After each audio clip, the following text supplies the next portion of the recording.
Wah, lancar, mantap nih. Mantap, semuanya lancar.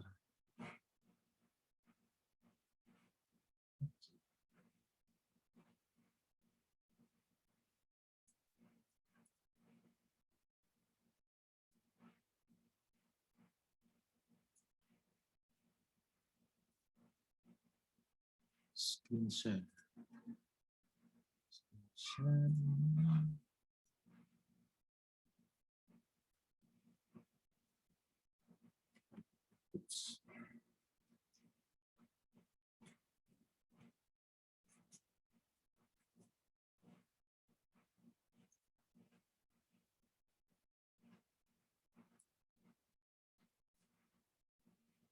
Minggu lalu kita sudah melihat serba sedikit tentang analisis produktivitas yang ini.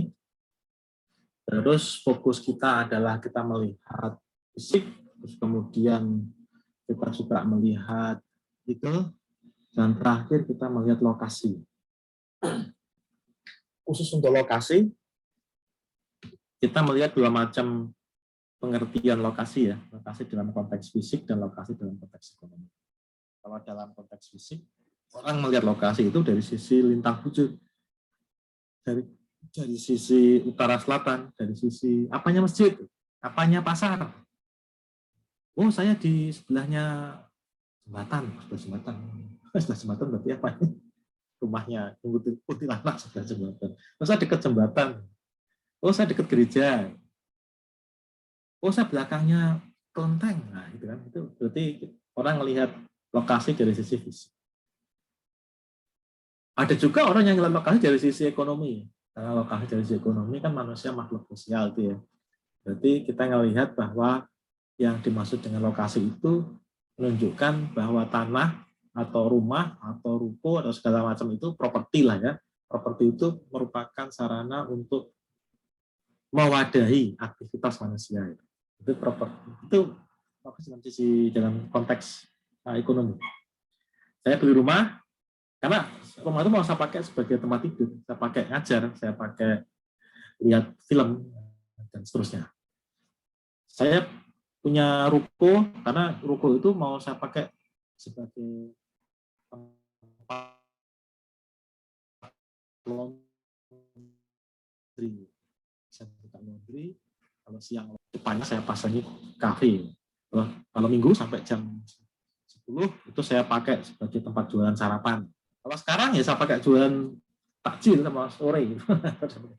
Jadi itu ruko itu merupakan sarana bagi saya untuk beraktivitas. Ibaratnya mie ayam gitu ya. Maka tanah atau ruko atau rumah itu adalah sebagai mangkok.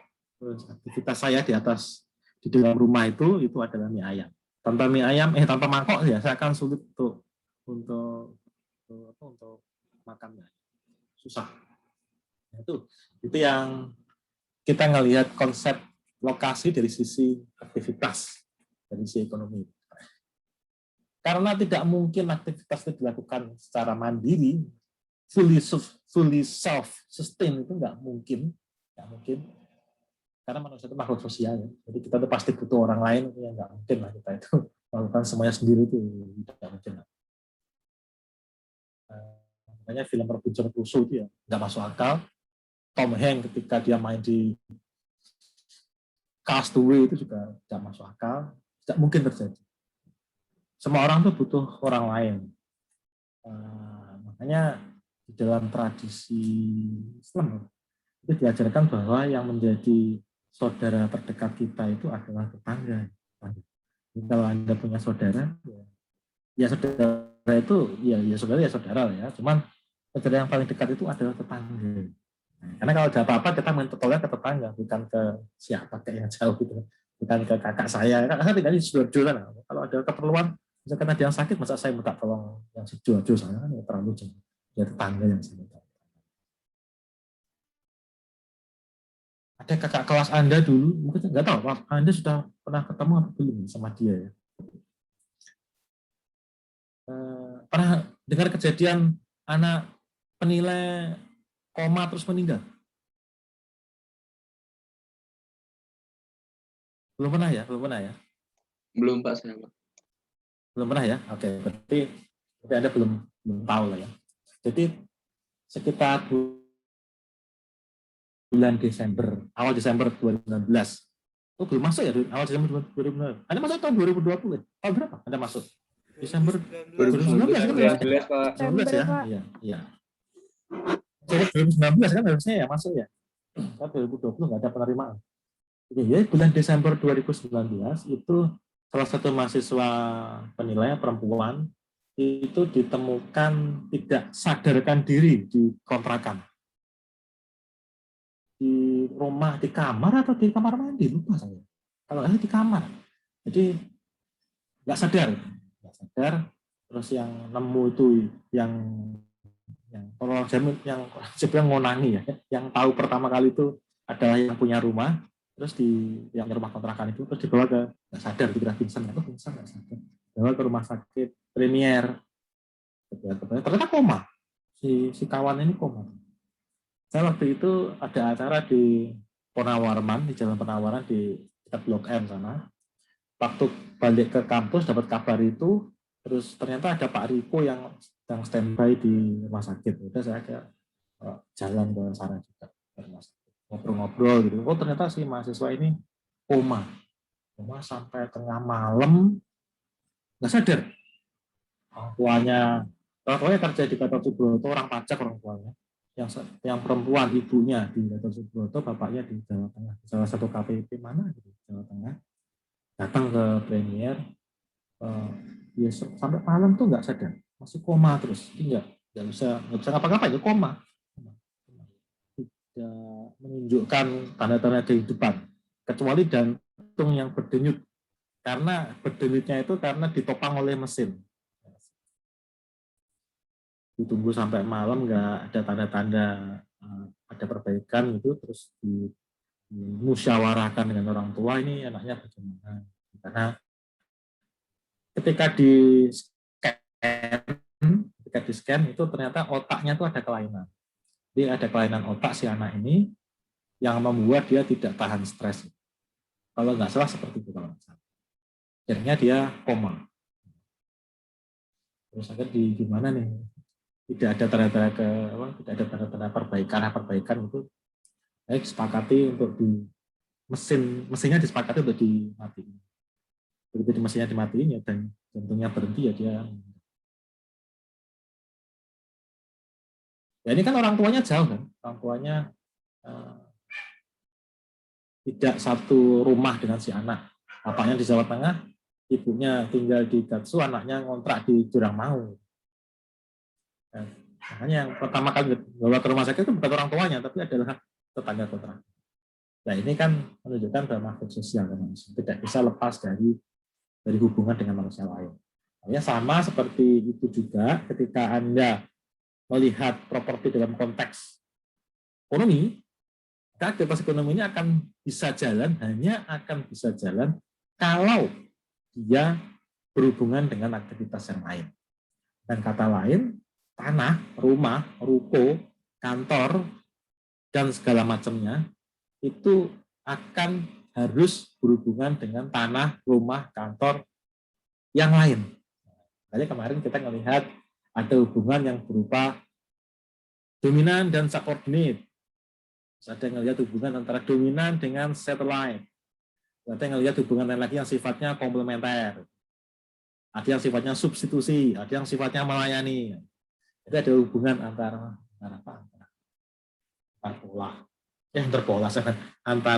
antar tanah. Biasanya yang saling berhubungan itu adanya di CBD namanya. Kumpul di satu lokasi namanya CBD.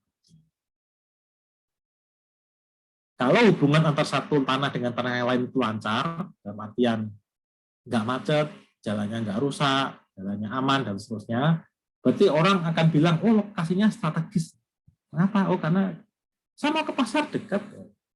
Oh anak saya sekolah nggak terlalu jauh, cuma 1-2 kilo. Oh kerja saya di Tangerang, kerjanya berapa kilo? Cuma 8 kilo doang.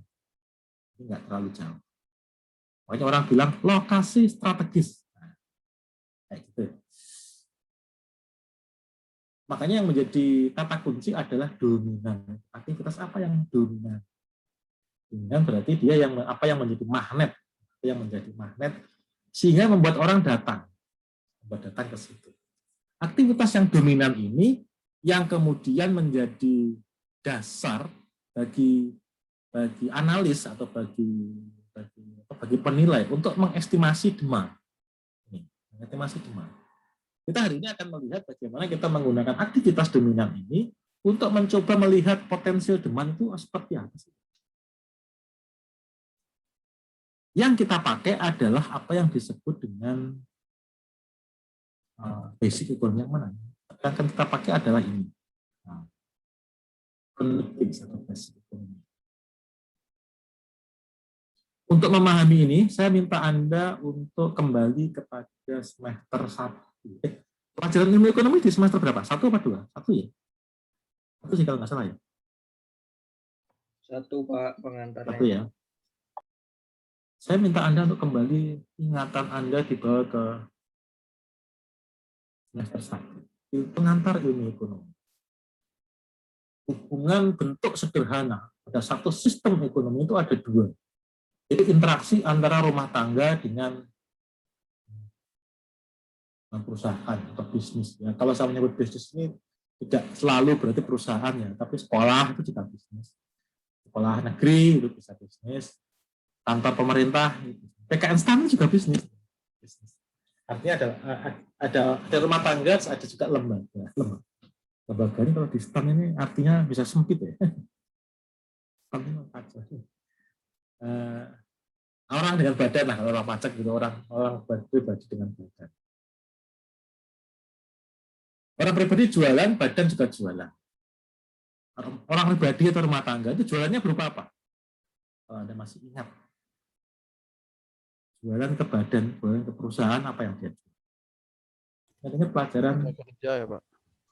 Kenapa? Tenaga kerja. Tenaga kerja, ya, oke. Kata si David tenaga kerja. Apalagi selain tenaga kerja? Faktor produksi kapital. Oh, betul, faktor produksi. Betul, ya dijawab itu faktor produksi. Yang dijual rumah tangga itu adalah faktor produksi. Ada tenaga kerja, ada modal, ada entrepreneurship, ada apa lagi? Tanah. Tanah, ya tanah kan termasuk modal. Nah, ya tanah. Semacam. Ya. Itu jualannya rumah tangga. Saya jualan ke PKN STAN. Apa yang saya jual? Ya, tenaga kerja. Saya ngajar Anda ini kan saya jualan. Yang beli siapa? Yang beli adalah STAN.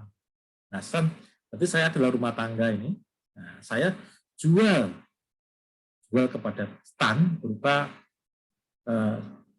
manpower kerja.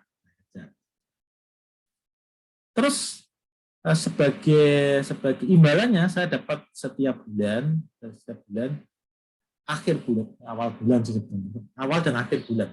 Awal bulan saya dapat gaji, terus akhir bulan saya dapat tunjangan kerja yang dibayarkan awal bulan, kan ribet kan. Akhir bulan tapi dibayarkan awal bulan. Kalau gaji itu dibayarkan di awal bulan, tapi kalau tunjangan di akhir bulan. Tapi dibayarkannya awal bulan, sehingga awal bulan juga. Nah, bulanan saya dapat penghasilan berupa gaji dan ini. Masa kerjanya ada salary and wages. Salary ada gaji, wages itu upah. Kalau di PNS ya tunjangan. Nih. Terus itu saya pakai untuk beli. Nah, beli apa nih? Saya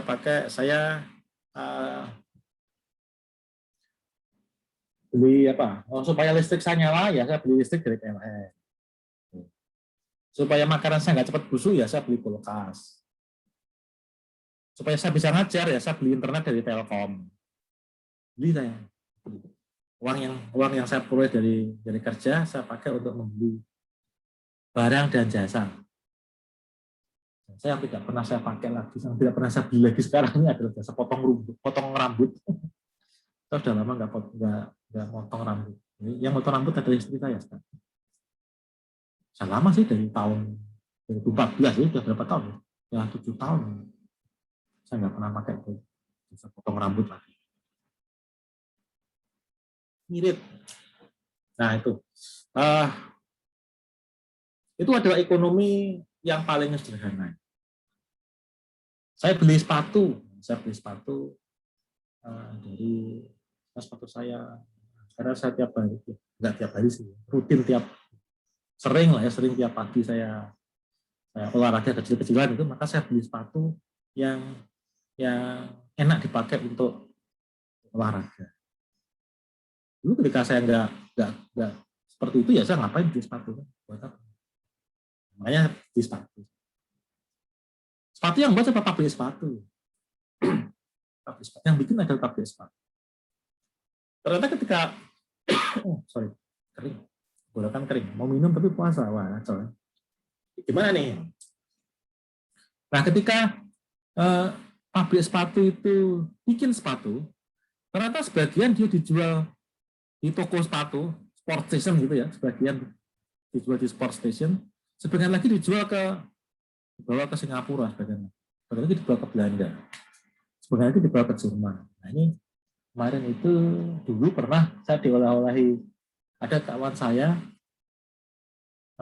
punya pacar orang Jerman, terus dia main ke rumah pacarnya itu, balik dari Jerman, saya dikasih tas mereknya Adidas. Wah ini, mas, wah terima kasih, dikasih tas nih, kasih oleh-oleh tas nih. Pas saya tak buka, Adidas keren. Made in Indonesia tulisannya. Nah itu, Made in Indonesia.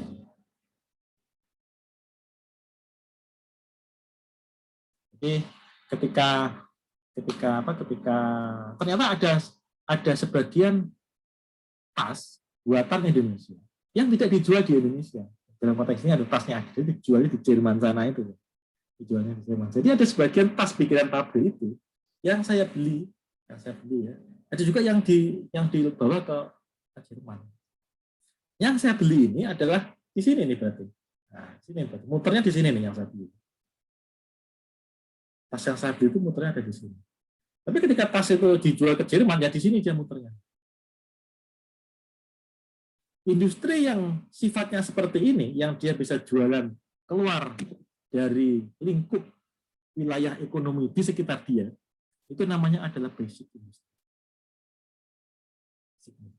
Basic industry ini adalah aktivitas ekonomi yang dia itu fundamental bagi daerah itu, karena dia menghasilkan duit.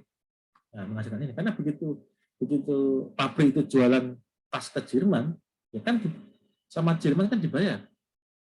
Kalau bahasa kerennya adalah seperti itu, namanya adalah industri maklon namanya. Maklon itu tukang jahit, kayak Astra itu kan jualan mobil merek Toyota. Nah, Astra itu maklon. Ya enggak juga sih, Astra enggak maklon. Astra itu ya maklon. Ya. Kayak Astra itu maklon. PT Pratama dia jualan sepatu merek Nike.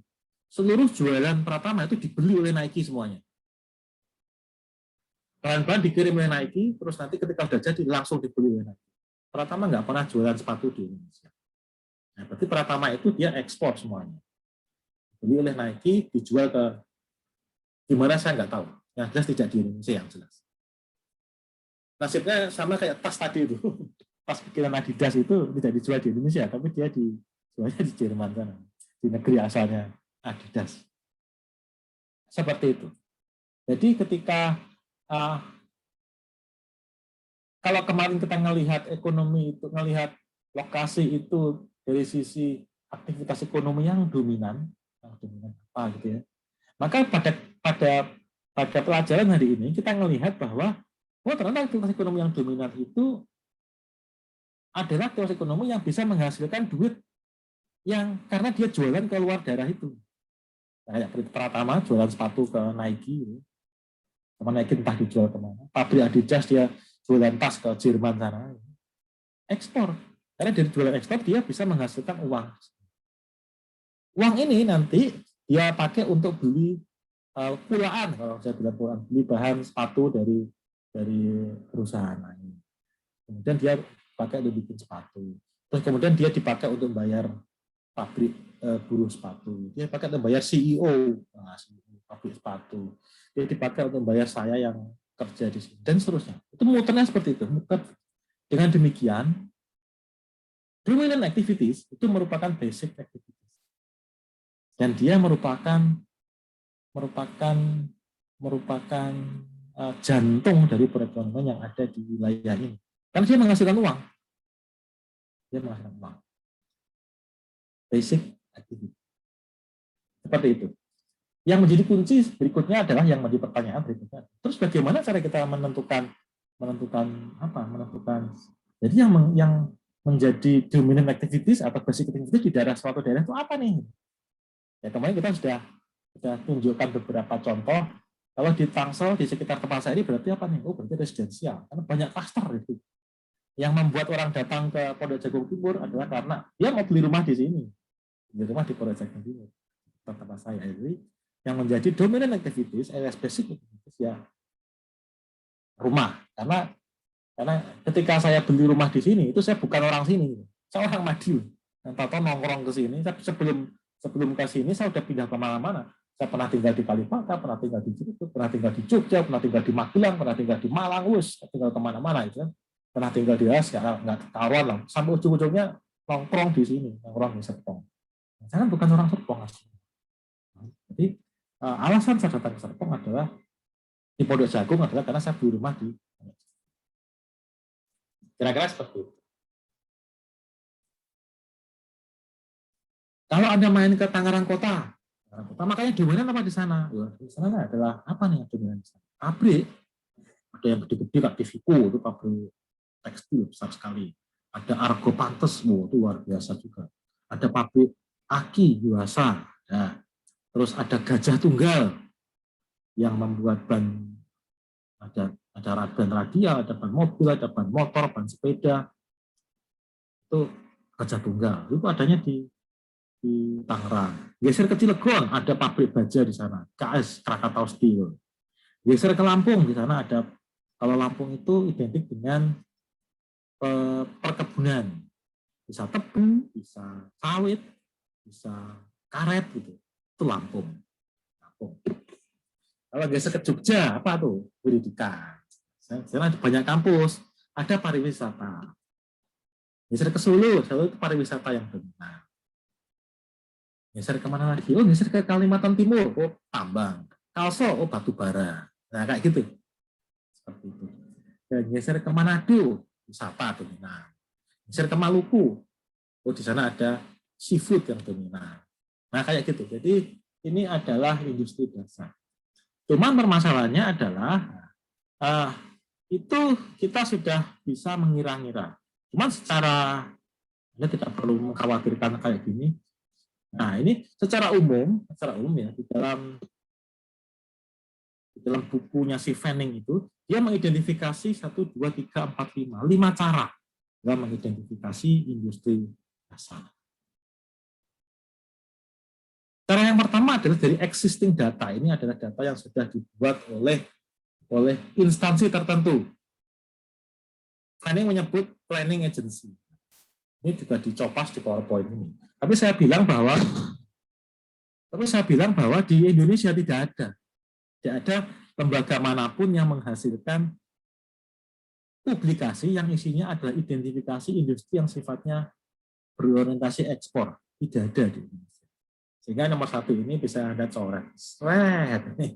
Mungkin nanti kelak di kemudian hari barangkali ada. Ya. Tapi sampai saat ini tidak ada. Di Amerika mungkin ada di Amerika. Soalnya Fanning dia ngomong kayak gini, kalau dia kan basisnya adalah orang Amerika. Nah, berarti mungkin di sana ada, saya nggak tahu. Tapi atas di Indonesia dia tidak. Di Australia tahu saya juga tidak. Entah kalau di Malaysia, bisa mungkin nggak ada juga. Tapi di Amerika Serikat ada, di Indonesia pastinya nggak ada. Cara pertama, tapi ini bisa kalau nanti ada. Yang kedua adalah whole industry. Whole industry ini kita melihat yang kayak tadi itu. Nah, tadi itu kan kita melihat bahwa yang dominan apa sih? Oh, di Tangerang itu yang dominan, di kota Tangerang yang dominan adalah industri manufaktur. Tapi di sini banyak, ada pabrik ban, ada pabrik kaki, pabrik sepatu, ada pabrik apa macam lah ya, manufaktur, industri manufaktur. Berarti seluruh tenaga kerja yang ada di dalam industri manufaktur dianggap menghasilkan barang yang dijual untuk ekspor. Asumsinya dia asumsi yang pertama ini, yang whole industry. Itu betul seperti itu atau tidak? Nyatanya kan nggak seperti itu kenyataan. Nyataannya saya bisa dapat aki Yuasa di bengkel. Nah, saya kemarin belum lama, tahun lalu loh ya, ganti aki motor itu GS ada di bengkel. Nah, GS itu juga pikiran Tangerang tuh. Nah, ternyata di situ. Berarti kan tidak semua produk GS itu diekspor kan. Ada yang dijual di dalam negeri. Tapi kalau melihat whole industri, enggak, ya semuanya ya ekspor. Nah, makanya ini enggak akurat. Karena asumsinya adalah ya langsung di gebiah uyah, kalau orang Jawa bilang. Di gebiah uyah ekspor semua. Kalau ekspor semuanya berarti dia basic itu semua. Enggak akurat. Jadi bilang assumption teknik. Apakah bisa dipakai? Bisa, tapi enggak. Bisa aja. Enggak. Yang kedua adalah pakai major employers. Ini juga sama-sama tidak akuratnya nih. Tapi kalau dia melihat kepada industri, jadi jenis industri gitu ya. Kalau ini dia melihat kepada pemberi kerja. Orang yang, atau orang bukan orang ya, perusahaan yang banyak menyerap tenaga kerja, itu dia masukkan sebagai major employers. Yang padat karya, employers. Kalau ini belum tentu padat karya ini. Ini mungkin kalau industrinya pakai robot ya bisa saja tenaga kerjanya sedikit kan. Ya saya nggak tahu, kalau saya belum pernah main di pabrik otomotif di Indonesia ya. Ketika saya di Korea itu saya pernah ke pabriknya Hyundai di Ansan, nggak salah, lupa saudara.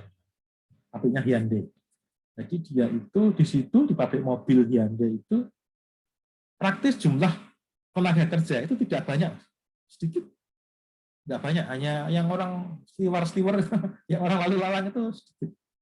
Yang banyak adalah dia pakai robot, mobil itu dirakit pakai robot, semuanya serba otomatis, orang itu hanya menjadi operator robot itu.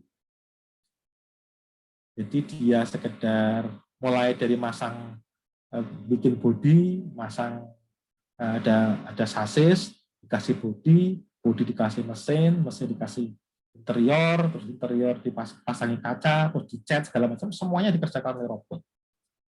Orang ngapain? Orang mencet-mencet tombol aja di belakang mesin besar gitu, di belakang monitor dia hanya mencet tombol sana, tombol sini, mencet sana, pencet sini. Gitu. Nah, semuanya mesin. Bahkan yang nganter komponen itu juga mesin. Gitu. Jadi ada kayak troli itu yang jalan sendiri tanpa ada yang nyetir. Kalau kita mungkin ya driverless, mobil yang tidak ada sopirnya itulah. Kayak Tesla itu kan nggak ada sopirnya tuh. Ya ada feature kayak gitu. Kalau di Indonesia berantakan. Nah itu seperti itu. Dia ada kendaraan troli yang nganter komponen itu semuanya jalan sendiri. Kalau di kita kan di setir gini kan, mobil Golf itu. Kalau itu enggak, itu udah jalan sendiri. Jadi otonomus itu kendaraan yang nganter komponen. Semuanya bersifat otonomus. Jadi tidak banyak orang, padat modal. Itu di Hyundai Korea. Mungkin karena tenaga kerja mahal. Di Australia juga begitu. Australia itu mereka padat modal, jadi yang kerja itu sedikit. Tukang sampah itu kalau di tempat saya ini kan yang angkut sampah itu ada rutin 2 hari sekali ya. 2 hari sekali ada truk sampah yang datang itu 1, 2, 3, 4, 5, 6, 7. Ada 7 orang di truk sampah yang ngawal truk sampah itu. Di Australia cuma 1 orang truk sampah yang nyupir, yang ngambilin sampah cuma 1 orang. Sisanya dikerjakan pakai mesin. Jadi ngambil sampah itu pakai mesin. Ya, tinggal orang yang nyetir, seret, gitu. Kalau sudah sampai ke lokasi yang dituju, pencet tombol, mesin jalan, sampah diambil. Ini padat modal. Kalau major employers, dia melihatnya sebagai yang dilihat itu adalah jumlah tenaga kerja. Nah ini kalau di pajak ini enak banget ini. Ini datanya di pajak ada. Kira-kira kalau di pajak datanya ngambil dari mana nih major employers ini? Pajak punya nih datanya. Keren ini kalau di pajak. Gampang banget sebenarnya datanya di Tarik datanya diagregat terus diurut descending temu yang major employer. Apa yang ditarik datanya? Sudah pelajaran PPH? Sudah ada? Kan OP ya, Pak? Bukan OP ya. Major employer biasanya badan biasanya. Perusahaan biasanya. Kalau OP ya kadang-kadang paling 3 atau 4 orang kan. Banyak. Major employer pastinya badan. Pastinya pabrik. Kemungkinan besar. Most likely pabrik.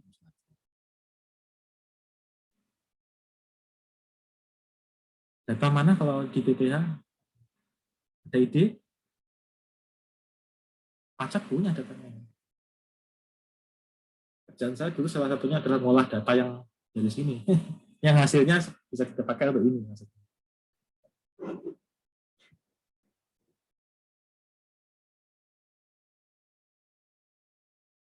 Anda belajar PPH semester ini ya?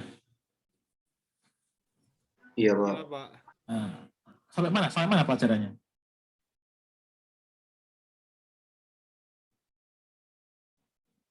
Hitung PPH karyawan, Pak. Sampai mana? Apa yang Anda pelajari sekarang di PPH? PH karyawan, Pak. PPH karyawan. Orang pribadi, ya. Karyawan orang pribadi. Karyawan apa orang pribadi? Ya, orang pribadi tapi bagian karyawan, Pak. Belum. Oke, itu karyawan ya. Itu gimana cara sistem pemungutannya atau pemotongannya? Atau sistem pengenaannya deh namanya. Cara ngenainnya gimana? Dicari dulu penghasilan bersihnya, Pak. Oke, ya maksud saya administrasinya seperti apa maksud saya? Administrasi. Masih diajarin cara ngitungnya aja, Pak. Oh, kecuali.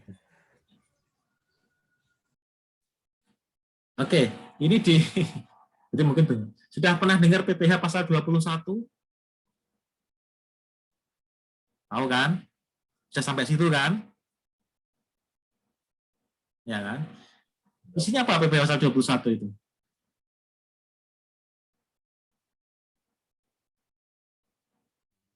Pemberi kerja wajib memotong pajak. Ya, jadi kalau saya punya karyawan, ya saya harus motong PPH yang atas karyawan yang ada di tempat saya kan. Ini Pak, ini dapatnya dari situ loh. Kan dilaporkannya ke DJP berupa SPT ya. Itu lampirannya itu loh. Itu kan isinya Agung, gajinya 50 juta, PPH-nya 10%, terutang berarti berapa? Fozia, gajinya 30 juta, terutang 10%, penghasilannya berapa? PPH-nya berapa? Kan gitu. Nah kalau ada ini bisa Anda lihat dari lampiran itu, lampiran PPH pasal 21, SPT PPH pasal 21. Tinggal diurutin aja yang lampirannya paling banyak ya berarti dia major employers. Nanti tinggal digunggung aja, jumlahin aja. Karyawan ada berapa nih? SPT 21-nya, oh karyawan ada 1.000 orang. Wow, 1.000 orang berarti ya udah nih, catat nih 1.000 orang. PT Argo Makmur 1.000 orang. Lihat lagi SPT berikutnya, PT apa lagi? PT Maju Mundur, karyawannya adalah 1.500, wah lebih keren lagi nih. Berarti Argo Makmur adalah major employer, Maju Mundur adalah major employer. Karena apa? Karena jumlah pegawainya banyak. Pegawainya banyak. Langsung aja dia kalau begitu, mana yang jumlah pegawainya paling banyak, yaitu yang disebut dengan basic industry. Karena dia skalanya besar sekali. Dengan PP yang skalanya besar, berarti kan dia pegawainya banyak, oh berarti dia jualannya kemana-mana nih, basic industry berarti. Jadi dia ngekspor juga berarti itu orang nih kayaknya, most likely. Basic industry berarti itu. Tapi kan nggak pas juga. Ini seperti hulu industri tadi sebetulnya. Apakah seluruh, misalkan kalau di Tangerang itu yang jelas besar itu Tivico yang jelas banyak banget karyawannya. Kalau sore hari itu, waduh itu daerah depannya Tivico itu macet itu. Nggak karo-karo, karena ganti shift gawe, macet. apakah semua kain bikinan Tivico itu akan diekspor semuanya? Ya kan belum tentu. Apakah semua aki bikinan Yuasa Tangerang akan diekspor semuanya? Enggak juga, kan? Karena ada aki yang dia jual ke bengkel pinggir jalan, ada juga yang punya aki merek yang Yuasa, enggak ada juga. Ya. Sehingga major employer ini enggak pas juga, sama seperti whole industri ini. Tidak semua pegawai yang kerja di sini itu semuanya membuat barang yang namanya dijual untuk ekspor. Enggak, pasti ada sebagian juga yang barangnya itu diimpor, dijual ke dalam negeri ya. Tidak semuanya dia sini itu. Ada juga yang jualnya ke sini. Nah, ada juga aki yang dibeli oleh saya pemilik motor kayak saya. Ada juga aki Yuasa yang dibeli oleh KPP Tangerang. Dia harus ganti aki. Ada juga yang seperti itu. Ada juga tentunya dijual ke Vietnam juga. Ada juga. Nah, berarti kalau begitu whole industri sama major employer dia mempunyai masalah yang sama. Tidak terlalu akurat. Nah, tidak terlalu akurat. Ini apa? Ada yang bocor gitu. Ada yang bocor.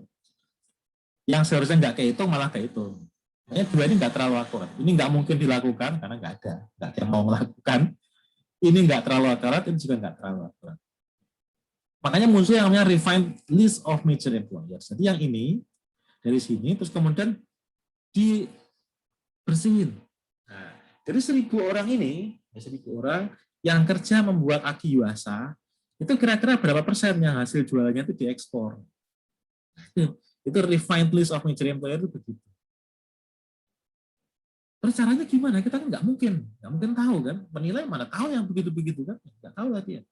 Caranya adalah ya bikin FGD, bikin survei juga bisa, nyebar kuesioner juga bisa.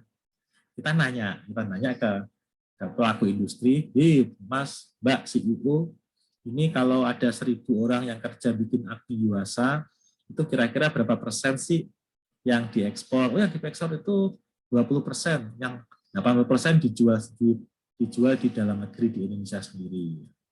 Oh, oke. Oh, kalau begitu berarti yang masuk ke dalam basic industri, porsinya Yuasa itu adalah 20%. Kalau Argo Pantes, kain yang diekspor ke Cina berapa? Oh, Cina saya nggak nyampe ke Cina ya. Kita malah ngimpor ke Cina. Kain yang diekspor ke Amerika berapa nih Argo Pantes? Oh, kita 40% diekspor ke Amerika loh.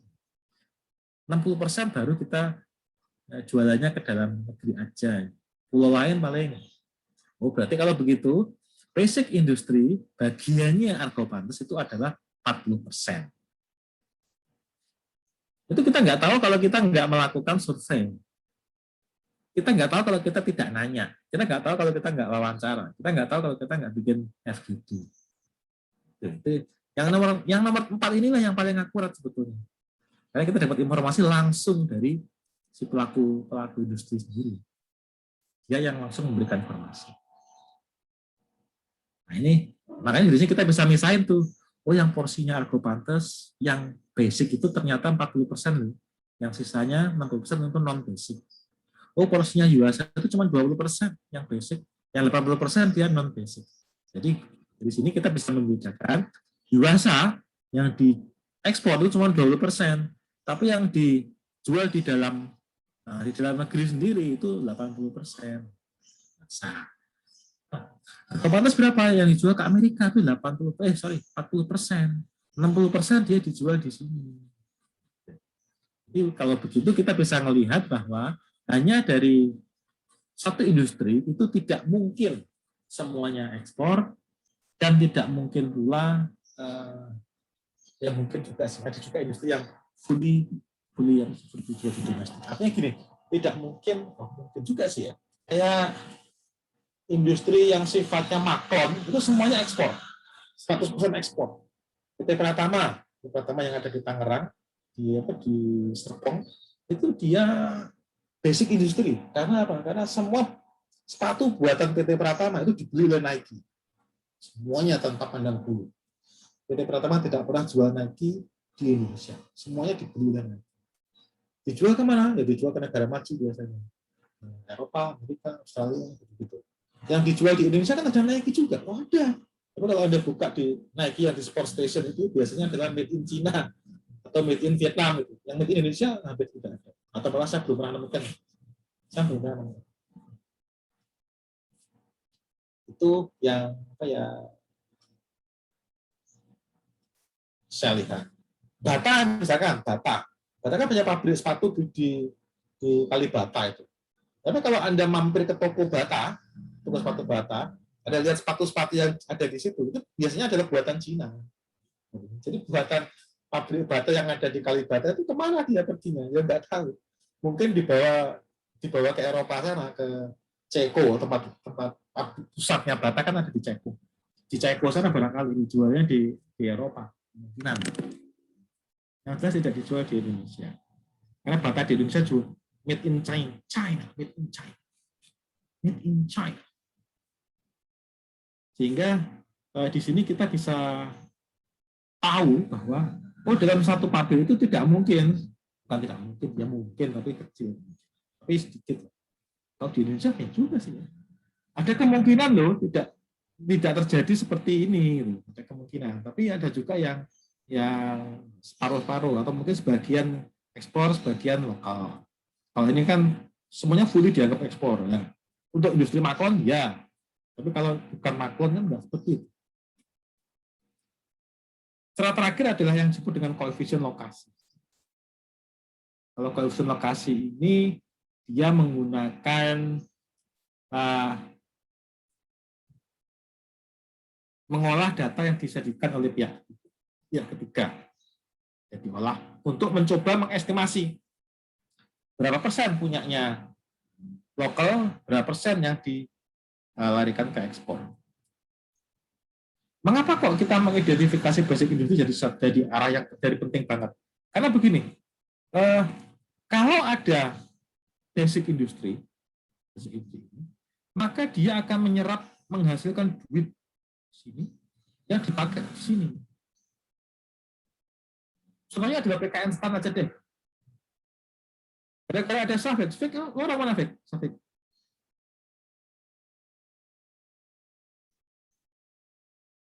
Orang mana Fik?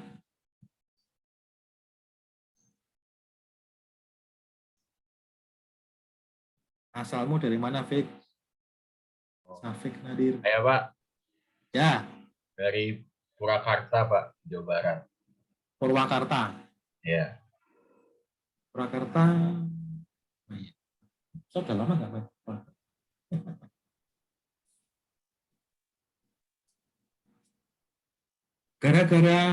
Gara-gara ada PKN STAN, Safik yang orang Purwakarta pindah ke Pondok Aren. Walaupun cuma 1 tahun ya, Fik. 1 semester Pak. 1 semester malah. 1 semester itu nggak nyampe 6 bulan, ya 3 bulan. Gara-gara ada PKN STAN, maka Safik malah pindah ke Pondok Aren walaupun cuma 1 semester. Gara-gara ada Safik yang pindah ke Pondok Aren, maka warung Kalimongso itu jadi ada yang beli. Nah, gara-gara ada PKN STAN ini adalah basic industri. Karena apa? Karena dia bisa menarik orang-orang seperti Safik, orang-orang seperti Hana, orang-orang seperti Fadil, orang-orang seperti Agung, yang asalnya bukan dari Pondok Aren, terdampar bersuka cita untuk berdesakan di kos-kosan di Sarmili kalau hujan kebanjiran itu, karena mau sekolah di STAN. Ya gara-gara orang-orang seperti kita ini, maka di Kalmong itu ada banyak orang fotokopi, ada banyak tukang fotokopi, ada banyak warung, ada banyak kontrakan. PKN STAN itu adalah basic industry. Tapi selain orang-orang yang dari luar Pondok Aren, ada juga orang-orang yang tinggalnya di Tangerang Raya yang sekolah di sini.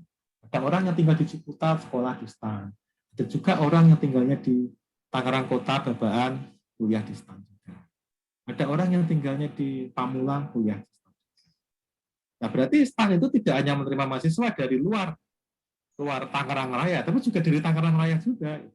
Sehingga apa? STAN itu bukan hanya ekspor, tapi dia juga main di lokal aja, lokal di domestik dia juga main. Tapi yang penting tetap mayoritas kan tetap dari luar Tangerang Raya, bagian besar. Sebagian besar dari luar Tangerang Raya. Anak-anak yang kalau orang yang tinggal di Babakan sih nggak bakal beli nasi di Kalmong sih ya. Nggak bakal lah, yang ngapain dia beli nasi di Kalmong, kan dia di rumah dia makan. Atau Babakan mah belinya mie ayam di Pengayoman. Enak mie ayam. Tapi gara-gara mayoritas dia adalah orang-orang yang asalnya dari luar Tangerang, datang ke Tangerang, tinggal di Tangerang, belajar di Tangerang, makan di Tangerang, beli baju di Tangerang, nonton di Tangerang juga, akhirnya jadi ada duit yang masuk di sini. Ya kalau nggak ada PKL STAN, apakah Anda saya ini bakal ke STAN, main ke Pondok Aren? Kayaknya sih enggak ya. Nggak bakalan itu, nggak bakalan. Makanya tanpa ada basic industri, lokal industri juga nggak bakal jalan. Tanpa adanya basic industri PKN STAN, maka warung Kalimongso tidak akan ada. Tukang fotokopi di Ceger tidak akan ada. Tukang fotokopi di dekat Masjid Kalimongso itu juga nggak bakal ada. Kontrakan di sepanjang Saramili itu, wah itu nggak tahu untuk entah kemana. Nanti kalau asrama jadi itu, wah itu kacau itu. Sekarang kan lagi bikin asrama mas, itu asrama mahasiswa ini. Nanti kalau itu sudah jadi, itu kontrakan itu bakal, wah itu kelimpungan itu, kontrakan-kontrakan yang suka belagu itu. Agak kelimpungan itu. Sudah hampir jadi asramanya sekarang. Kemungkinan akhir tahun 2021 ini jadi. Akhir tahun ini kemungkinan jadi. Nah itu, seperti itu. Jadi basic industri penting banget karena dia yang menghasilkan duit, yang diputar di dalam. Masa keren dan multiplier efeknya ada. Ya. Gara-gara ada mahasiswa STAN, maka ada warung di Kalmong, ada tukang kopi, ada tukang baju, ada tukang jualan parfum keliling, dan seterusnya. Kalau nggak ada itu semua ya, udah kalau nggak ada mahasiswa STAN, ya ini udah tewas semua ini. Sehingga mengidentifikasi basic industri itu penting banget karena dia merupakan kunci. Kalau Anda melihat film G13 PKI itu, Jawa adalah kunci. Yang ngomong adalah Sam Kamaruzzaman. Jawa adalah kunci. Apa DNA edit ya? Jawa adalah kunci. Untuk menguasai Jawa, kita harus menguasai Jakarta. Untuk menguasai Jakarta, kita harus menguasai Bung Karno. Wah ini kalau generasi Anda tidak paham film. Itu film yang wajib kita tonton. Film cuci otak. Nah itu sebetulnya itu. Jadi basic industri itu fungsinya begitu. Kita harus paham basic industri karena basic industri itu menghasilkan uang dan dia akan membuat ekonomi di daerah sini muter. Dia akan membuat warung-warung berjalan, dia akan membuat tukang gado-gado ada, dia yang membuat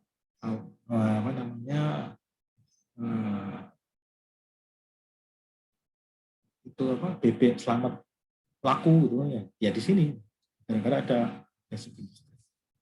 Makanya kita untuk mengidentifikasi basic industri, mengidentifikasi demand, ya kita cari basic industri dulu karena dari basic industri akan menghasilkan income.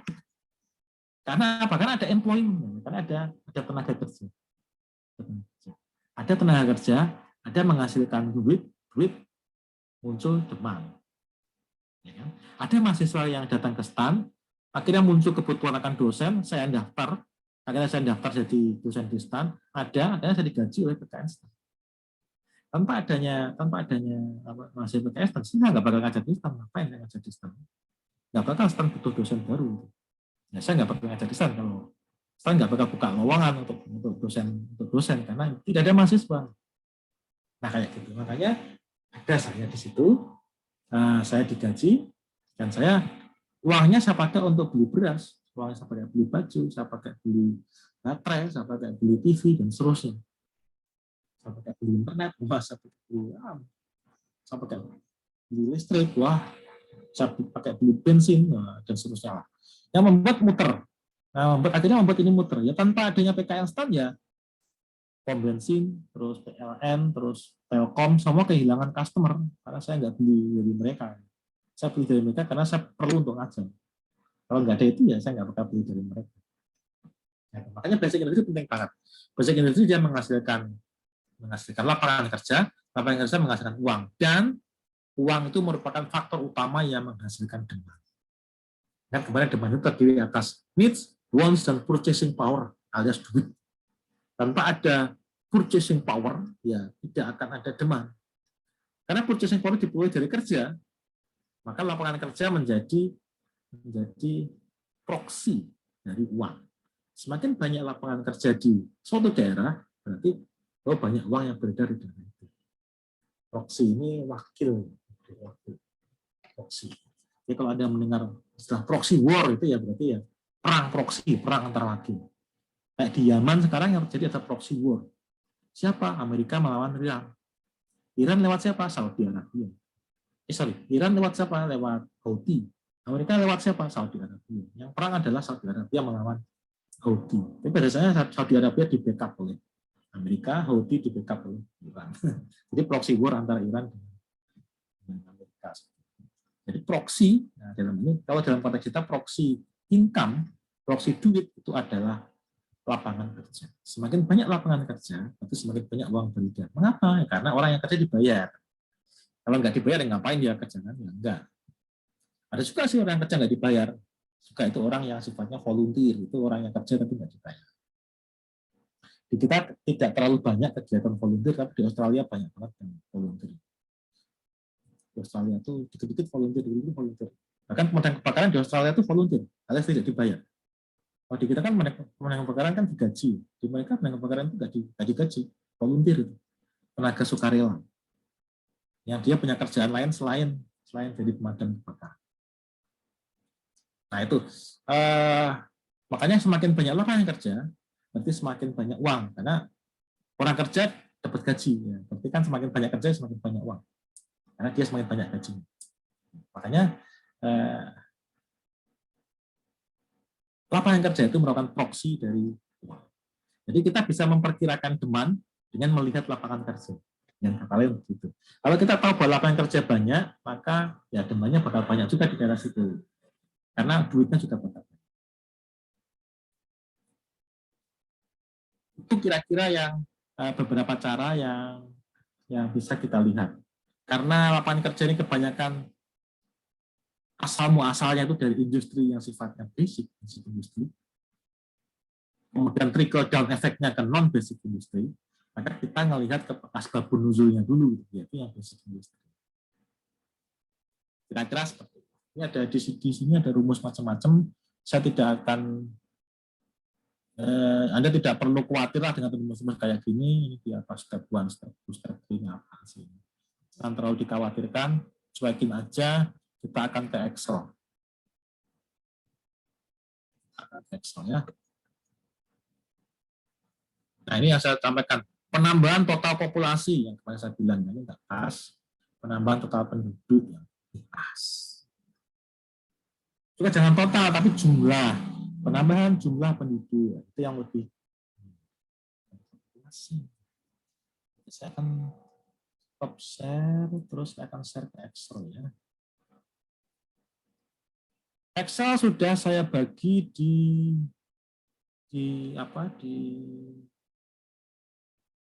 LMS, nanti Anda bisa ngotak-ngatik sendiri. Ini saya tunjukkan beberapa contoh. Secara pengantar saja. Jadi begini. Ini sebenarnya contoh saya ambil dari buku ya, bukunya Fanning. Tapi saya kasih lokal konten supaya kita bisa kebayang.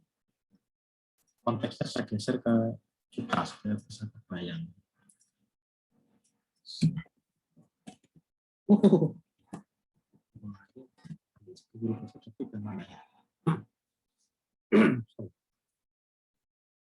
Anggap saja di Tangerang Selatan itu ada 22 kegiatan ekonomi. Jadi seluruh kegiatan ekonomi Tangsel itu bisa dikelompokkan menjadi 32 bidang. Maka gitu. Intinya seperti itu. Yang menjadi pertanyaan adalah dari 22 bidang ini mana yang menjadi basic industry? Mana yang kegiatannya itu ada ekspornya, kira-kira begitu. Mana yang kegiatannya itu ada ekspornya? Atau mana yang nggak ada ekspornya? Yang ada ekspornya ini yang menjadi titik perhatian. Karena kalau dia ekspor menghasilkan duit, duitnya itu diputar. Ini ada trickle down effect yang dipakai oleh orang-orang yang kerja di industri yang tidak ada ekspornya.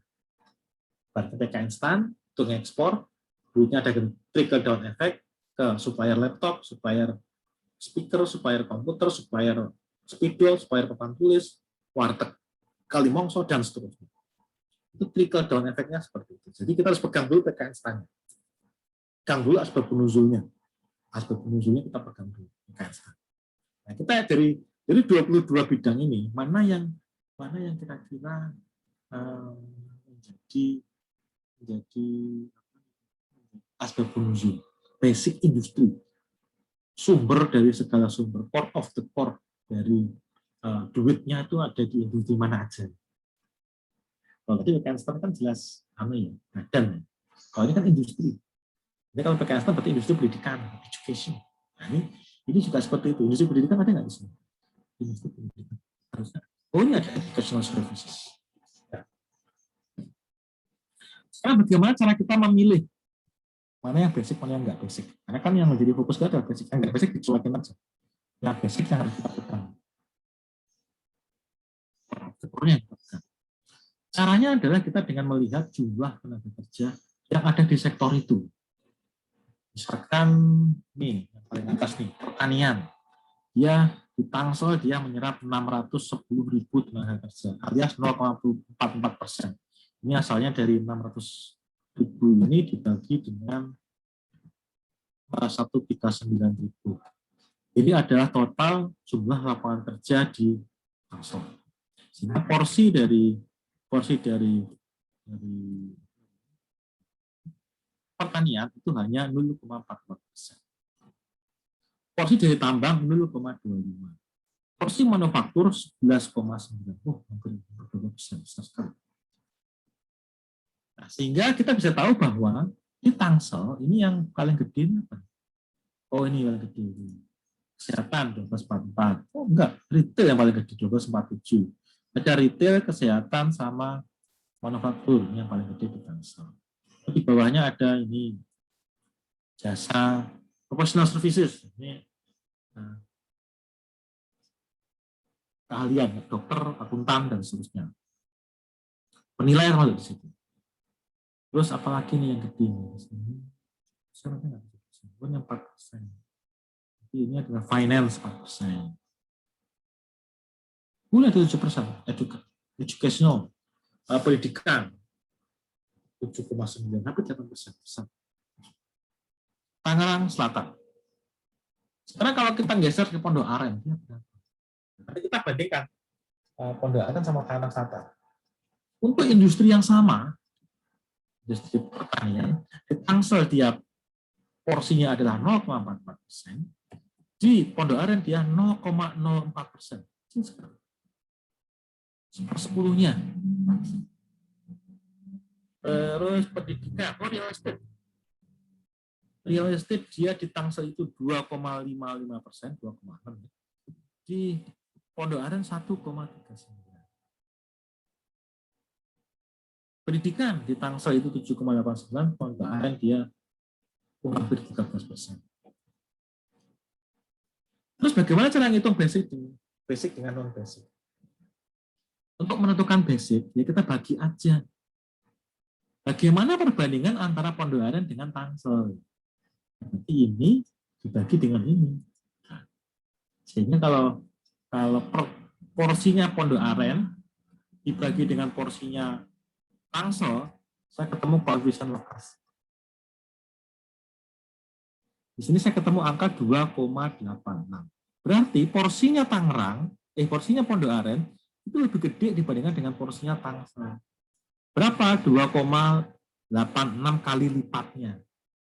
Dengan kata lain, kayaknya ada sih untuk di industri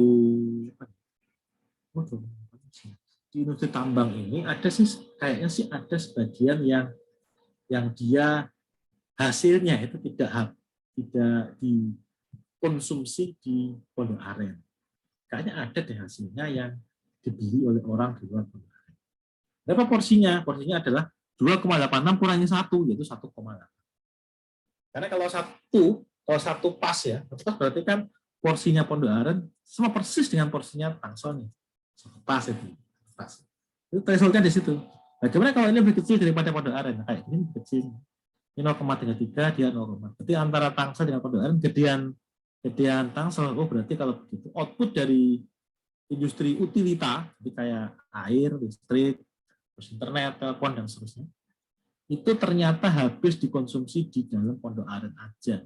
Dia nggak jual ke luar Pondok Aren. Karena dia di bawah 1. Kalau plus 1, ya nggak mungkin. Ya, mungkin kecil lah bisa pas 1. Adanya adalah plus atau minus. Kalau ini kan minus nih, berarti dia habis dikonsumsi barangnya itu di dalam Pondok Aren aja. Tapi kalau ini dia kan positif nih. Nah, berarti ada sebagian hasilnya yang dijual, dibeli oleh orang dari luar Pondok Aren. Berapa? Ketika dikurangi 1 aja, itu 1,8. Berapa persen? Ya 1,86 dibagi dengan 2,86. Berapa ya? 65%. Berarti ada 65% output dari industri pertambangan yang dibeli oleh orang di luar Pondok Aren. Jadi hasilnya kira-kira seperti itu. Kalau yang di bawah 1 ini sudah saya kasih tanda. Yang di atas 1 ini saya kasih warna pink. Semua yang di atas 1 ini berarti dia menghasilkan output yang sebagian dijual di luar Pondok Aren. Nah, dia di atas 1. Apalagi ini. Wah, ini malah berapa nih? 13 gede banget. Hampir semua outputnya dia di hampir semua klien di sini. Hampir semua klien ini di perusahaan yang ada di bidang ini dia asalnya dari luar Tangsel, dari luar Pondok Aren asalnya. Hampir semuanya. Nggak semuanya tapi hampir semua. Karena 92% ya, gede banget ya. Kalau ini separuhnya. Hampir separuh, 45,6. 39%. Kira-kira seperti itu. Jadi tempat-tempat yang saya kasih warna merah, saya kasih warna pink, ini adalah mereka yang menghasilkan ekspor. Walaupun tidak semuanya ekspor. Kalau semuanya ekspor kan ini 100% gitu, semuanya ekspor. Kalau ini kan ada sebagian yang tidak diekspor, konsumsi di dalam negeri. Yang ada 1, 2, 3 dan seterusnya, ada sekian yang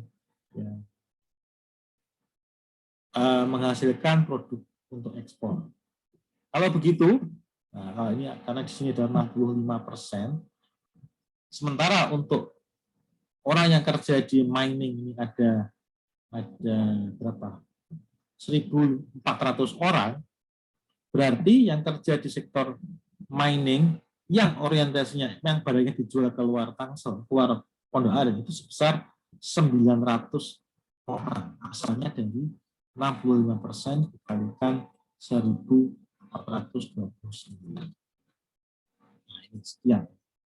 Sisanya berarti dia kerja untuk memenuhi kebutuhan dalam negeri. Habis di Pondok Aren semuanya.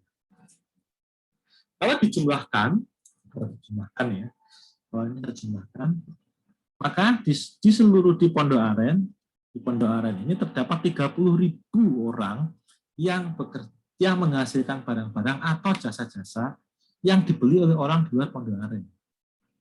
Sementara ada total 166.000 yang menghasilkan barang atau jasa yang habis dikonsumsi di daerah itu sendiri, yang habis dikonsumsi di Pondok Aren.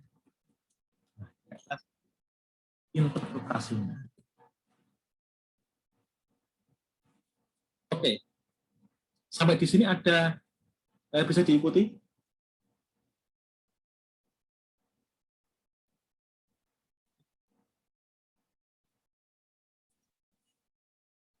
Bisa diikuti?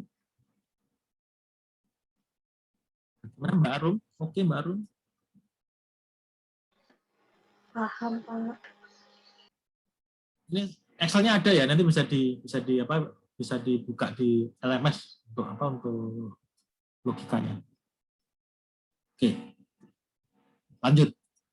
Kalau kita tahu bahwa 30.000 ini adalah dia basic, terus 166.000 adalah non basic, totalnya adalah 197.000. Nanti kalau saya jumlahkan kan sama dengan ya. 197.000. Kalau ada 197.000 yang 30.000-nya itu basic dan 166.000-nya adalah non basic, sekarang apa pengaruhnya terhadap permintaan atas properti? Caranya gini, kalau saya punya 30.000, totalnya saya punya 197.000, kemudian saya bagi ini, saya bagi dengan ini adalah 6,45. Ini artinya apa? Artinya setiap satu orang di industri basic, dia menimbulkan 6,45 orang tenaga kerja baru. Ya, multiplier. Multiplier seperti itu. Tinggal dibagi antara ini, total dibagi dengan ini. Hasilnya adalah 6,45. Setiap satu orang basic menghasilkan 6,45. Jadi setiap ada satu orang, kalau ada di industri basic itu dia membutuhkan satu tenaga kerja, maka secara keseluruhan dia akan di seluruh pondok aren dia akan muncul 6,45 kebutuhan tambahan atas tenaga kerja. Ini terdiri atas apa? Terdiri atas satu basic dan non basic adalah berapa? Non basic adalah sebesar 5,45. Saling non basic.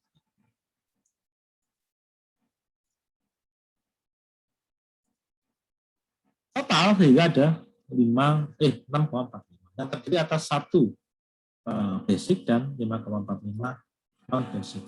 Dijumlahkan 6,45. Kira-kira seperti itu. Sekarang misalkan Anda baca, ini ada informasi yang kita dapat dari sini ya. Kemudian Anda baca koran, pembaca, dapat informasi nih. Informasi yang bilang bahwa Jaya Properti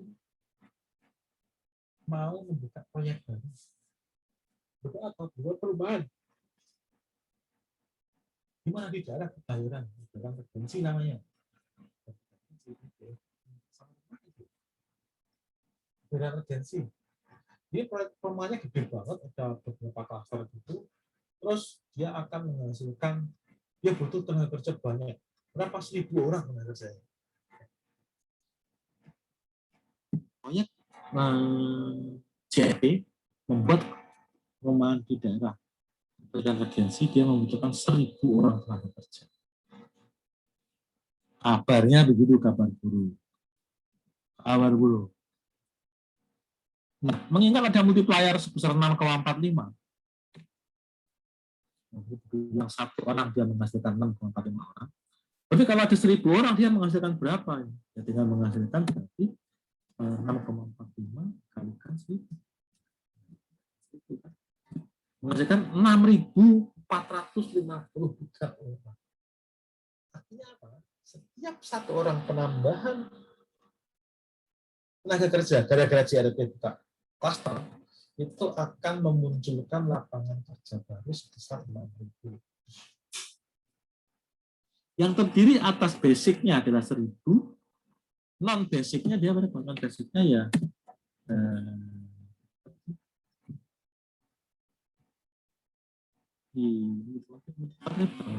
nah ini dikalikan 1.000. Nah, gitu. Jadi kalau begitu totalnya adalah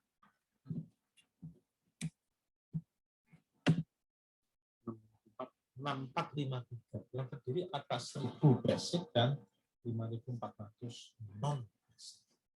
Basicnya berupa apa? Ya, perumahan. Nah, basicnya berupa apa? Ya, orang perumahan kan tukangnya lu industri kayak warteg, industri kayak laundry, terus kontrakan dan sebagainya, semuanya non basic itu. Perumahan residensial sendiri yang dibikin JRT tadi 1.000 orang tadi itu basic. Kalau ada 1.000 orang JRT, ya nggak akan ada kontrakan, nggak akan ada laundry, nggak akan ada warung kopi di situ.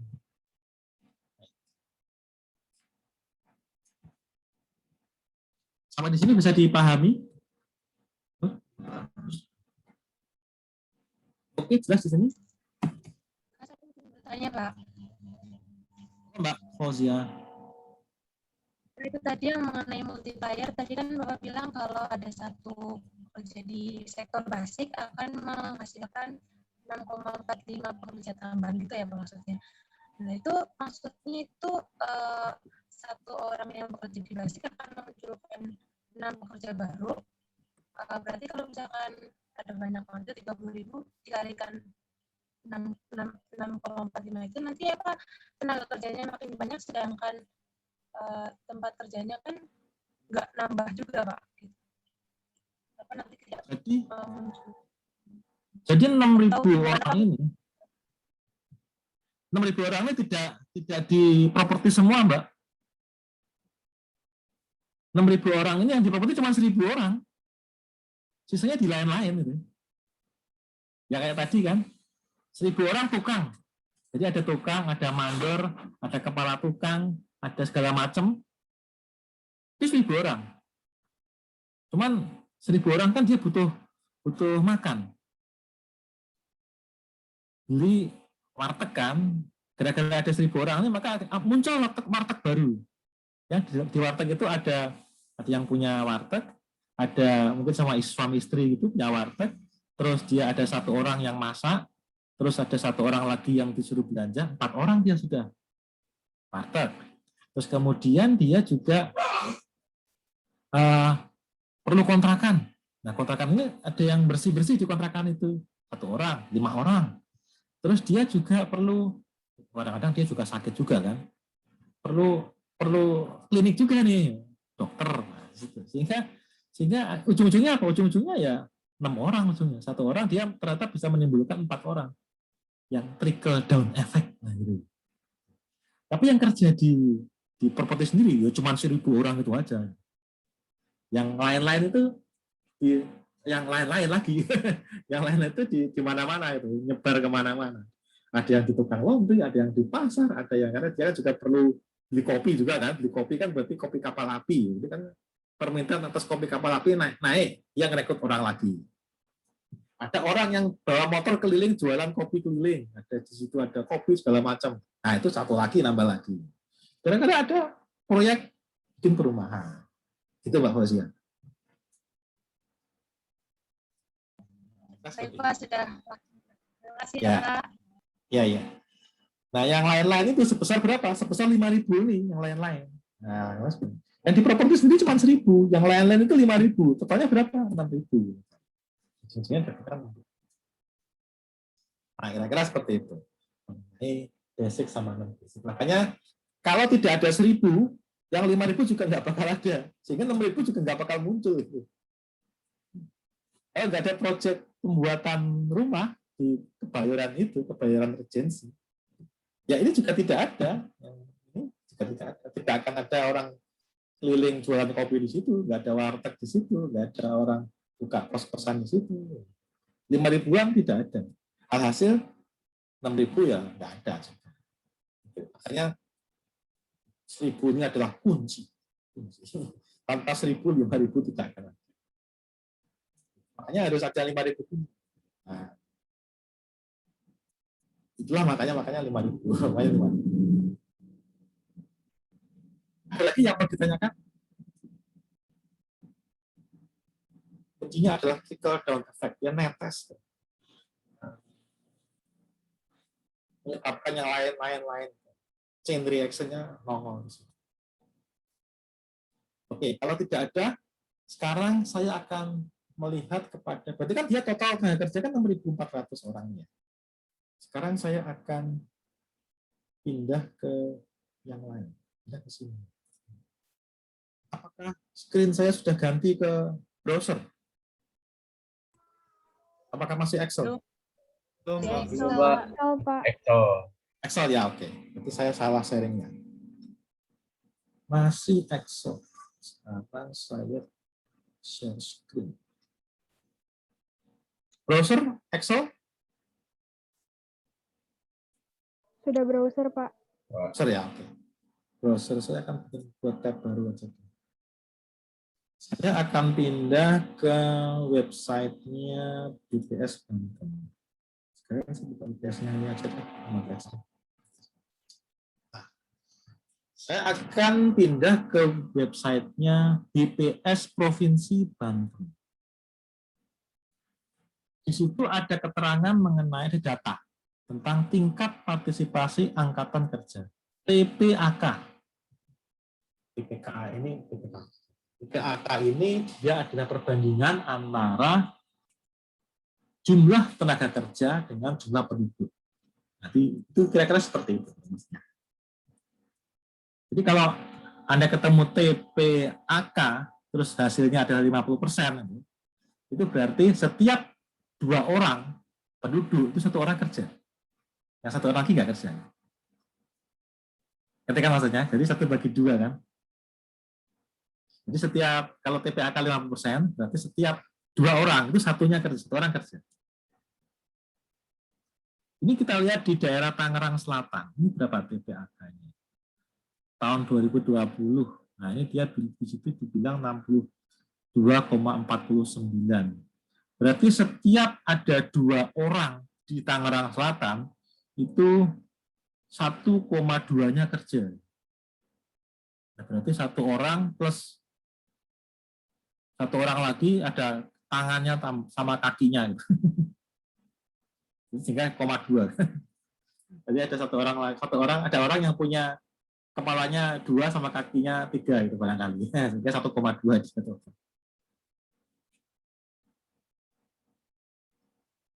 Jangan dipikirkan. Di Tangsel angkanya ada 62,49. Ini saya copy aja.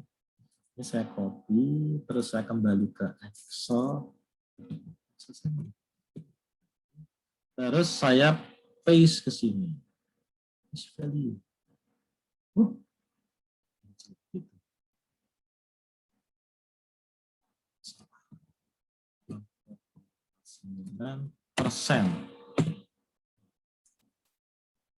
Jadi kalau ada 6.400 orang dengan angka partisipasi tenaga kerja itu sebesar 62%,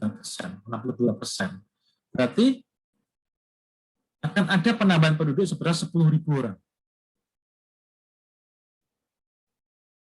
Gara-gara ada proyek bangun rumah di kawasan yang dilakukan oleh Jaya Real Property di daerah Kebayoran Regensi,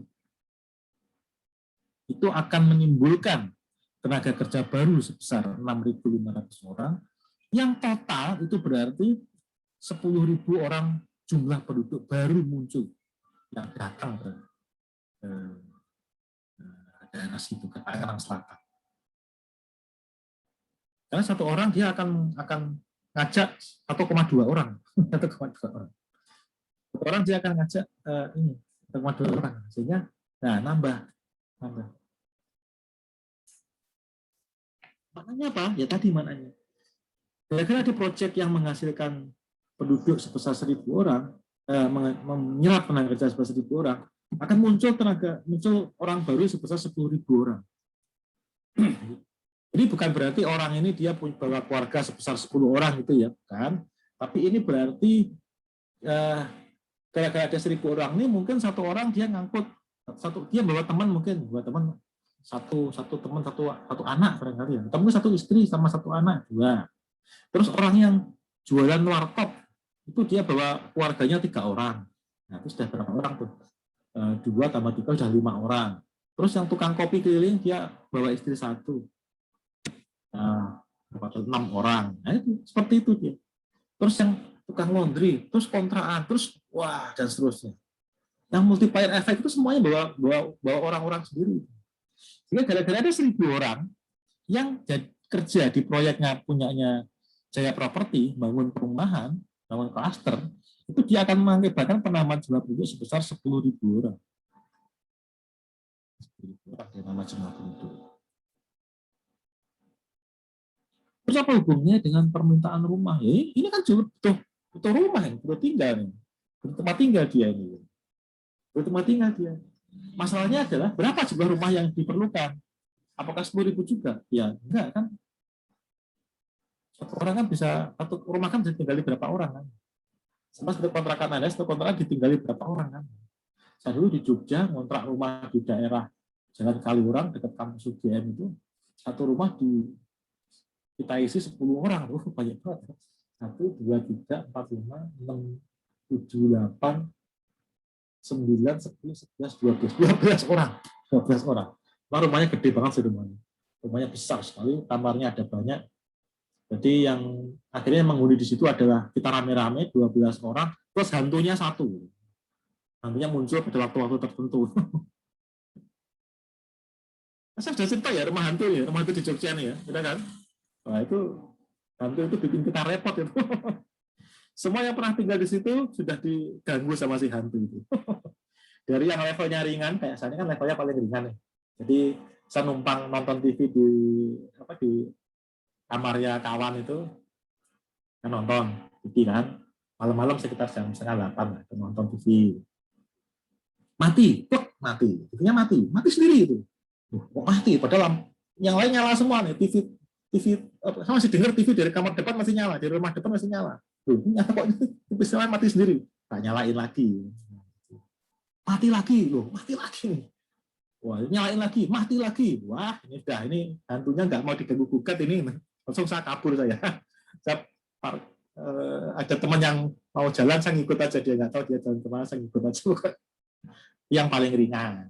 Yang paling berat si kawan saya yang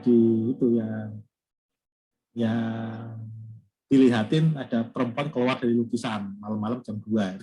Itu yang paling levelnya paling tinggi lah ya. Ya, jadi 12 orang plus 1 hantu. Nah, pertanyaannya ya, kan ya rata-rata kan satu keluarga itu satu rumah rata-rata ya. Walaupun ada juga satu keluarga yang tinggal, 2 keluarga yang tinggal di satu rumah. Ini kayak di tetangga saya ini, tetangga depan saya, rumahnya oma, dia rumahnya punya 2 lantai. Dulu yang tinggal di situ ada oma sama suaminya. Suaminya meninggal, terus sekarang oma tinggal sama anaknya. Anaknya 2 cowok-cowok gitu, yang tinggal sama oma. Jadi cowok yang pertama anak yang pertama ini dia nggak punya keluarga, ya oma itu keluarganya, dia yang merawat oma itu dia. Terus anak yang terakhir itu barusan nikah, teman punya anak. Barusan lahir. Jadi satu rumah oma itu dihuni oleh 2 kakak. William sama si kakaknya si William sama kakaknya si oma. Tapi rata-rata di sini, rata-rata tempat saya ini adalah satu rumah satu kakak. Satu rumah satu keluarga. Tinggal satu keluarga berapa orang ya? Macam-macam ya. Kalau tempat saya ini kan satu keluarga 3 orang. Saya istri sama anak 1. Tetangga sebelah saya satu keluarga 2 orang. Dia sama adiknya. Tetangga depan saya satu keluarga 4 orang. Suami istri, anak 2. Terus tetangga sebelahnya lagi ada satu rumah diisi 3 orang. Ibunya, anaknya sama menantunya. Kita macam-macam. Tapi rata-rata berapa? Rata-rata satu kakak itu berapa orang? Untuk menjawab pertanyaan ini, saya pindah ke websitenya BPS Tangsel.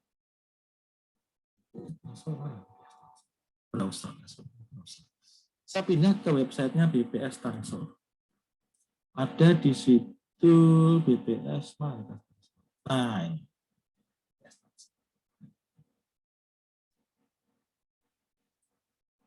BPS Tangselnya keren juga nih dia. Ini dari awal saja.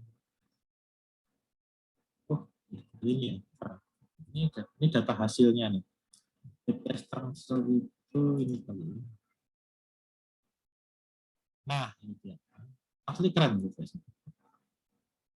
Saya di sini mau nyari data kependudukan. Ini ada banyak ini. Datanya macam-macam dia. Saya data penduduk aja deh. Ini data penduduk. Saya nyari jumlah penduduk dan jumlah rumah tangga. Saya pakai tahun 2019.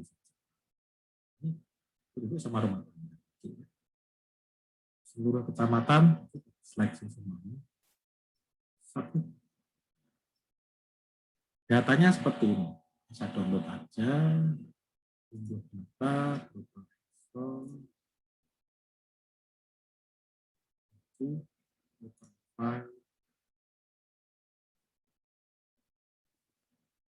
Yes. Saya ketik. Oh, bisa seperti itu. Itu editing. Terus saya sukses biar ini. Enggak belum dia seperti ini. Ini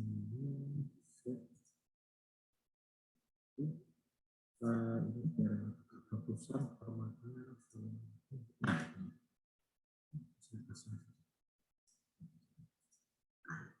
berarti tahun 2019 di Tangsel itu ada 1,7 juta jiwa dan 445.000 rumah tangga alias KK.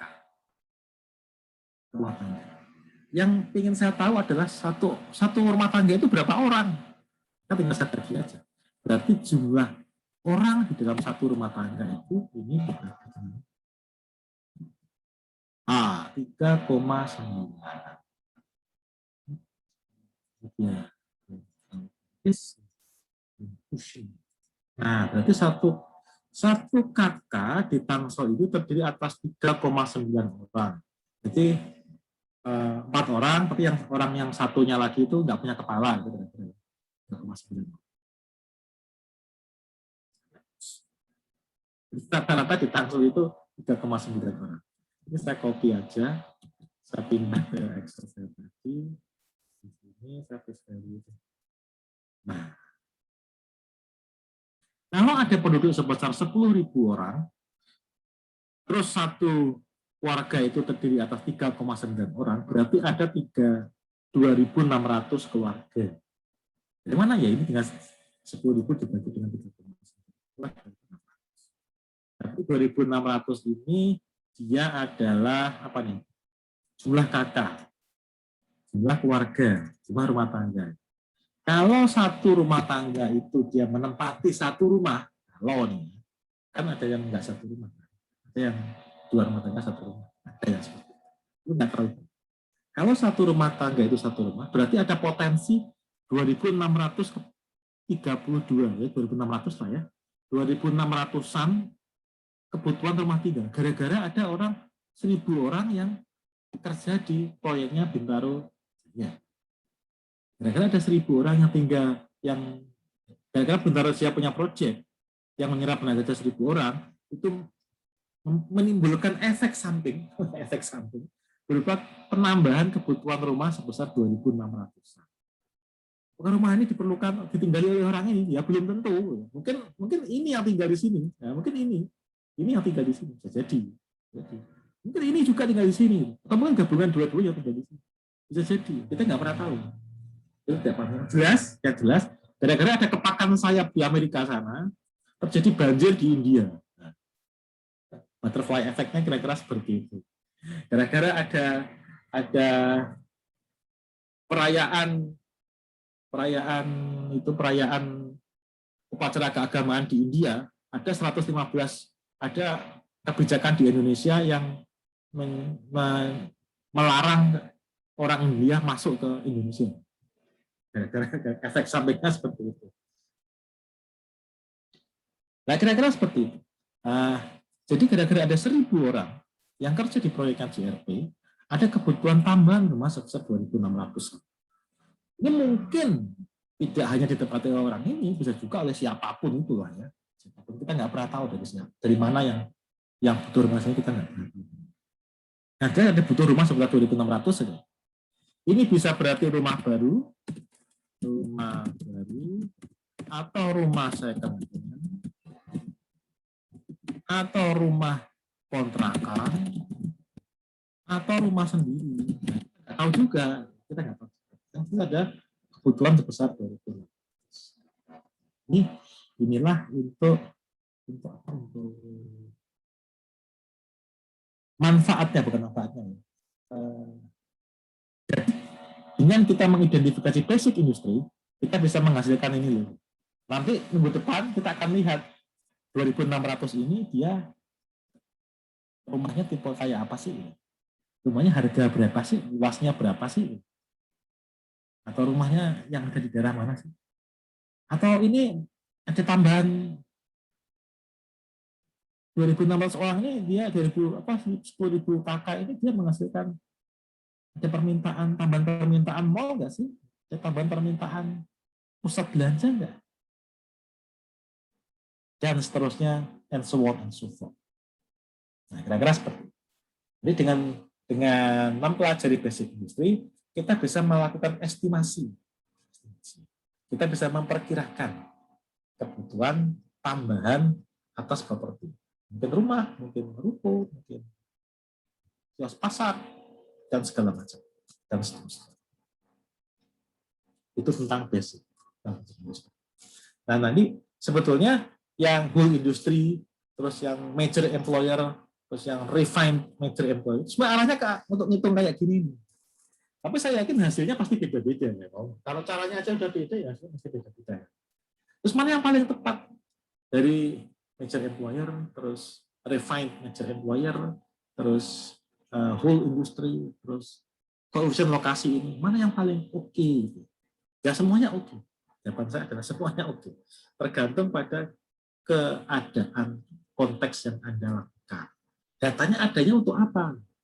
Yang paling sebenarnya kalau datanya ada semua, yang paling kalau Anda bisa punya akses untuk wawancara ke pelaku industri itu ya paling enak ya refined major employer, itu hasilnya paling oke, hasilnya paling akurat ya. Karena didasarkan asbab usulnya adalah pelaku industri sendiri. Yang lain-lainnya tuh secondary aja. Kayak ini kan juga walaupun dia kayaknya keren ya pakai Excel segala macam ini kayaknya keren lah ya. Cuman kan sebetulnya nggak terlalu akurat juga karena ada asumsi-asumsi macam-macam. Nah, ini kan juga asumsi nih. Ini asumsi. Ini juga asumsi. Kita nggak tahu dia dua angka ini akuratnya seperti apa. Kita nggak tahu. Apakah BPS ngumpulin datanya akurat apa enggak? Ya, kita nggak tahu. Ini kan datanya 2019, sekarang 2021, udah 2 tahun loh. Apakah masih seperti ini apa enggak? Ya, kita nggak tahu juga. Ya kayak gitulah. Apa namanya? Tapi yang jelas ya, walaupun tidak akurat atau tidak sepenuhnya akurat, kita bisa ngira-ngira bahwa kita bisa tahu bahwa gara-gara ada major employer, gara-gara ada penambahan di basic industri ini, maka akan ada penambahan jumlah kebutuhan atas real estate. 1.000 orang dia butuh tambahan sekitar 2.600-an. Apakah persis 2.600-an? Ya saya nggak tahu juga. Kita nggak pernah tahu. Apakah 2.100? Ya mungkin saja. Apakah 2.000? Barangkali. Apakah cuma 500? Bisa jadi. Kita nggak tahu. Kita nggak pernah tahu. Tapi kita ngira-ngira kemungkinan dia sebesar 2.600. Atau 2.000-an deh. Supaya agak safe. Ngambil safe-nya, konservatifnya ya 2.000-an. Kira-kira seperti itu tentang analisis tentang basic industry. Sampai di sini masih bisa diikuti.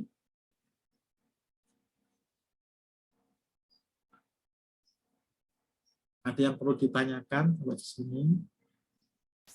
Sekali lagi ini file Excel sudah saya upload di LMS. Nanti kalau Anda mau ngoprek ya silakan. Mau tanya-tanya silakan.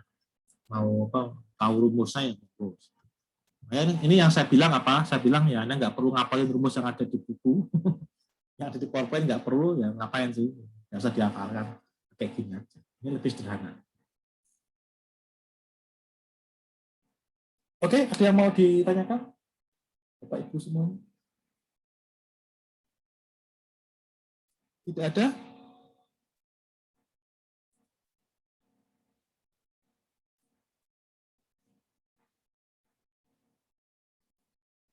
Jelas semuanya? Trio, jelas trio? Yusandanu trio, jelas? Lumayan jelas, Pak. Oke ya. Dika, jelas Dika? Jelas, Pak. Oke. Aziz, oke, nggak masalah?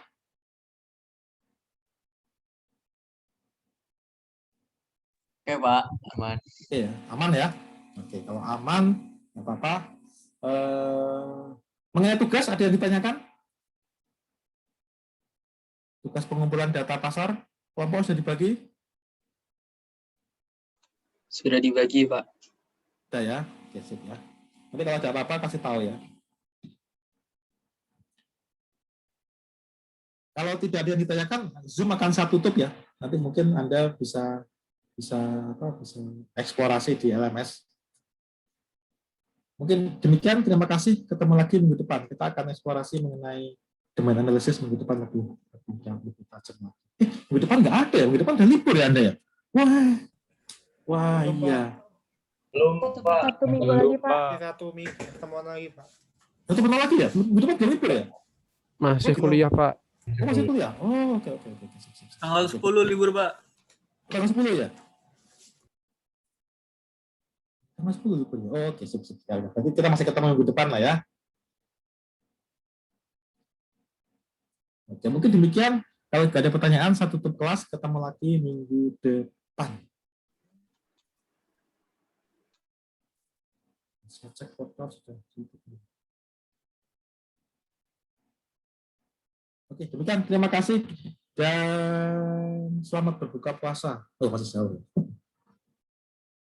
Terima kasih, Pak. Terima kasih Banyak, banyak, Pak. Pak.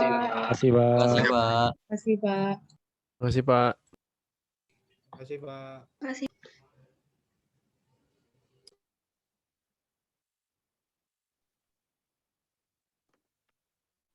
Mantap. Tumbenan jam segini. Nggak nyangka. Masih Respect, lama. respect. Lama. Seru.